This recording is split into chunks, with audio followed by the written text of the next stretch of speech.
Welcome back aboard Blurred Force One with your boy Mo. And today I'm going to be reviewing Quantum Leap Season 2, Episode 1. It's entitled This Took Too Long, and it's coming to you from NBC and is streaming on Peacock.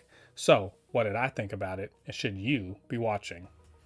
And before we get into this review, get down there, hit like on this video. Well, color me surprised or just flabbergasted, whatever. I thought there was a strike going on and we weren't going to get any more fall TV this year. But surprise, Quantum Leap's back. Hey, I'm all for it.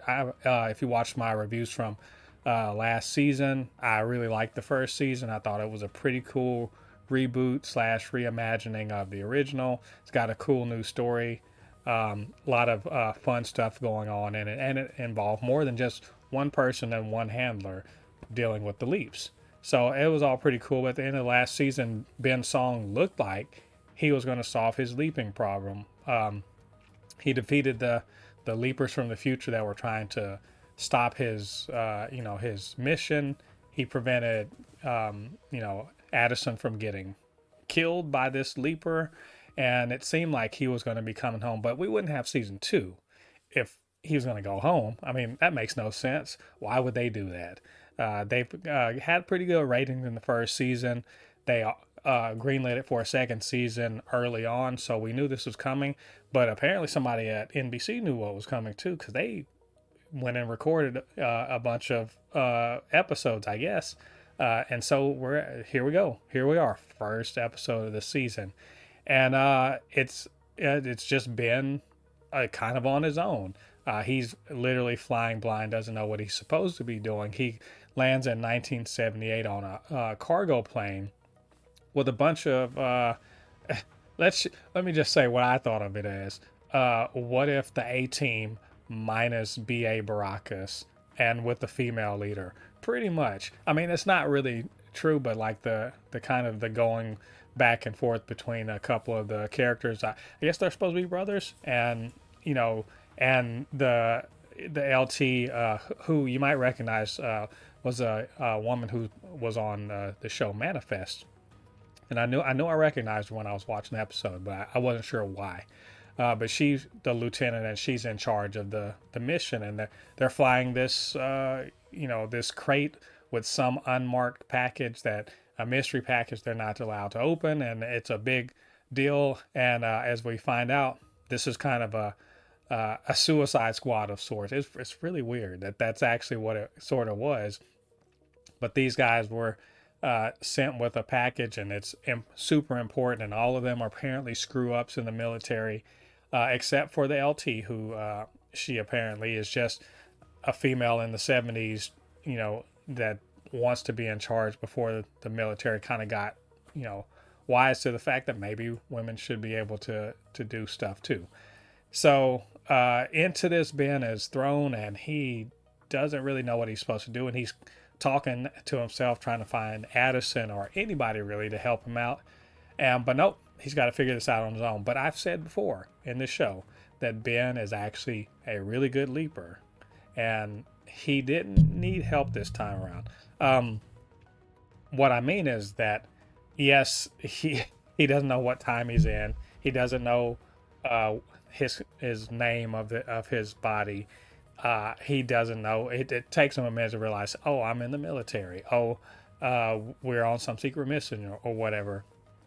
But really, just the fact that he's able to listen, actively listen, pick up clues and start piecing together what's going on, and also just shutting up helps, so that he can figure out what's happening.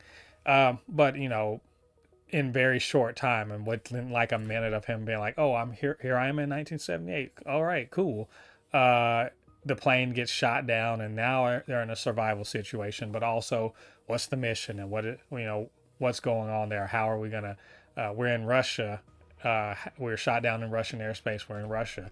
How are we going to protect the cargo? How are we going to deal with any hostiles? What did they send us here for? And as it goes on, what's fun about Ben is that even though he's a really good leaper, he's smart, he figures things out, he guesses it pretty well what he needs to do. Also, he can't help but inject himself into this person's life. So I'm just imagining all of the people he jumps into. Oh man, having to answer for silly shit he says. And he does a lot of that my girlfriend in Canada stuff in this episode to sort of explain why he knows or why he relates to things. Also, at the same time, he's having flashback memories. I don't know why he's doing that, but he's, as things are proceeding and he hits one stressful situation after another, or something where he needs to jog his memory or get his, mind moving towards solving problems, it flashes back to things that he'd seen before, he'd experienced before, like seeing Addison being fitted for her jump, her leap suit, and his, how he felt about potentially losing her to the time stream, and how he felt, before he got to ask her out and the day he asked her out and then talking to Matt, all this stuff like that.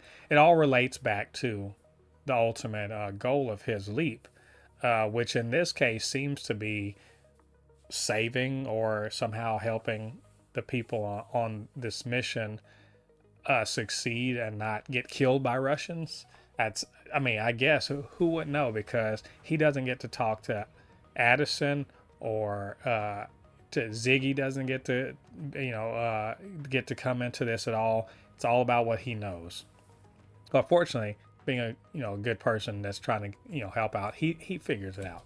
So it essentially ends up, as they're going along, sort of revealing each of the other characters, the guest stars, what their characters are about, and they've all screwed up, stealing money or supplies or something like that. And in one case, when we see a fun little tripwire slash mine situation where they have to figure out how to get someone off of a mine without blowing up, um, we find out that one of the soldiers was was placed there essentially because he fell in love with the son of a general, and rather than having the general's son's name be smirched in 1978, what they do is they just put him on a garbage dead end job transporting crap, and so it doesn't ever come out that his son is gay in it, in the military. So as usual, Quantum Leap is doing the right thing of doing good representation within the story, because that tragic story, wasn't part of the story. It was just kind of something he wanted them to know, so that they would, basically he wouldn't go out keeping a secret like that. And they save him, and at the end of the day, it was a nice little moment. But at the end, Ben, because he's from the future and everything, he's a lot more progressive minded. He's able to kind of pep talk the LT, and they ultimately find this communication tower slash surface to air missile place, and they're able to basically take it out in order to save the people, other cargo planes that were flying around. Because like I said, this was the Suicide Squad thing. This was a decoy mission, and they were they're considered cannon fodder. But after this, after saving everyone, surely they're going to get rewarded or something like that for that. We don't know, because Ben basically leaps soon after they complete the mission of blowing up the satellite tower, and we find out just before he leaps that he's been gone for 3 years. 3 years. And that Project Quantum Leap has been shut down, and they've been searching and all of that stuff, and Ian is the person that tells them all this stuff, and that's the last thing we see before they show us the promo for the rest of the season. So all the way around, I thought it was a good start to the season. I do enjoy just Ben's song on his own, doing his own thing. I did sort of miss seeing him have a handler of sorts. Addison not being there was a little weird, because we were very used to them being a team. But all that being said, there's obviously some new revelations have happened. How's the project shut down? A lot of questions going on. But that I think they start off with a very strong episodes. I'll be very interested to see how they carry over to the next episode, and I'll be very interested to see how many episodes did they actually get done before the strikes started, and therefore, how many were they able to actually bank up, considering it just premiered start of October, and that usually there's a break for Thanksgiving, and usually there's 2 weeks into December. That's the end of the first half of the season. I suspect something like 6 to 8 episodes. So we'll see if we get that many for this first part of the season, and we'll check all that out. But anyway, what did you guys think about this episode? What did you think about what I had to say? Get down to the comment section and leave your thoughts there. And of course, you can always hit me up, supernotfunnyshow@gmail.com or at supernotfunnys1 on Twitter.